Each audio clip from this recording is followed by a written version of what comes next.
As we mark 15 years since the deadliest terrorist attack in our nation's history, questions remain about America's relationship with one of the biggest adversaries out there. The Wall Street Journal reporting that the Obama administration paid $1.7 billion in cold cash to Iran, likely for the release of 4 American hostages. Now, the White House is insisting that that was money that was owed to Iran as payment for a 1970s military equipment sale. Joining me right now is the U.S. Attorney General under President George W. Bush when our nation was attacked, John Ashcroft. Mr. Attorney General, good to see you. Thanks very much for joining us.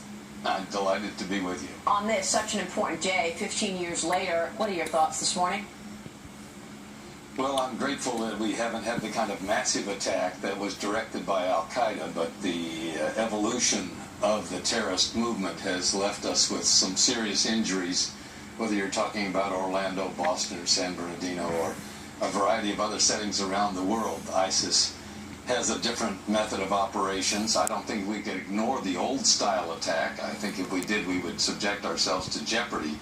But there is a new style of an attack that's not specifically directed by the organization itself. It's inspired, saying that wherever you are, do what you can to disrupt and impose injury and damage. And it's designed to build the caliphate, send people to be inspired to be a part of the caliphate, which has been developed in the land in the Middle East now, based on the occupancy by ISIS of land that we at one time were in a position to help control. I want to take you to this day, today, and ask you about that $1.7 billion in cash that was sent to Iran. What's your take on this?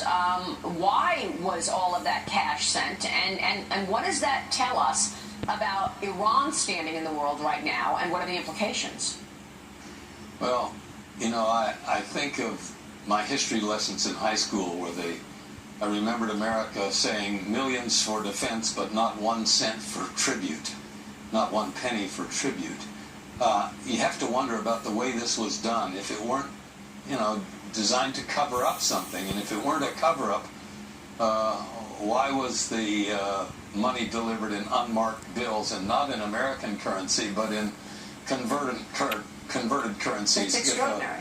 If a private corporation seeking to negotiate with Iran some kind of deal were to deliver unmarked bills and in foreign currencies, the money laundering sort of implications, this sort of had a gangster-esque character about it. I think it bears very serious inspection. A private company doing this would probably be involved in felonious activity. And when we've been told, and we haven't been able to trust the authorities to tell us what was happening. Well, this is a really important point that you're saying, trusting the authorities, because it feels like, and I think a lot of our viewers feel, that things have become so politicized, whether it is what you just referred to in terms of the lack of support for our first responders, our police forces out there across the country, or even, the Attorney General's office. We saw Loretta Lynch meeting with Bill Clinton on the plane just right before, Hillary Clinton spoke to the FBI. We see the FBI not recording the interview. I guess her lawyers told the FBI, look, she's not going to speak to you if you record it. So the FBI said, okay, they went against protocol and they did not record the interview. What's your take on trust in our agencies right now, given what we've just discussed? Well, I think it points out the need for what you do in the news industry to bring us the truth. Unfortunately, in terms of Benghazi, we know that there was one story that was attempted to be marketed to the American people that it had to do with the production of a film, which was absolutely wrong. It was a terrorism attack, and we know now that the administration knew it was a terrorism attack, but for political reasons didn't want to identify it as such. And the same has been true on this delivery of cash to Iran. The story dribbles out only upon necessity, and there is a requirement to make insistent and constant corrections in what had previously been told the public. And when that's the case, it becomes clear that the politics is shaping the, quote, truth in ways that are designed to be beneficial politically, but are not designed to inform the American people so that they can make intelligent choices about the operation of their government. And at the base of a democracy is the ability of people to make good choices based on good information. The computer industry tells us garbage in, garbage out. If you don't have good information, you can't make good decisions.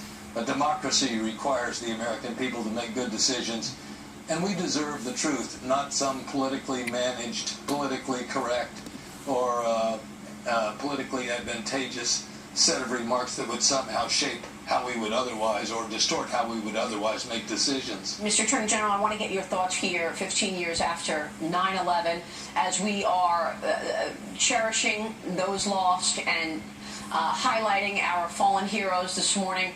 What's your takeaway? The threat is evolving. As has been mentioned by the chairman of the Homeland Security Committee, the threat has been evolving and includes now cyber threats and the use of the cyber world to inspire. We're not dealing as much with directed threats by an organization like Al-Qaeda as we are inspired threats with a generalized authority or inspiration from the ISIS community to do what you can, where you can. If you can't make it back to the caliphate, somehow be disruptive and destroying and be a terrorist where you are.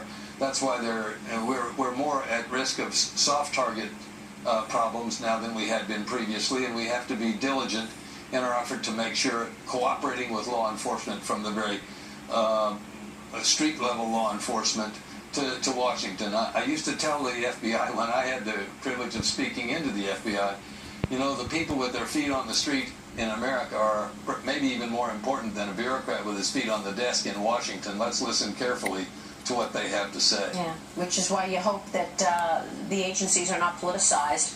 Unfortunately, these are the realities we face. John Ashcroft, thanks very much for weighing in today. We appreciate your time.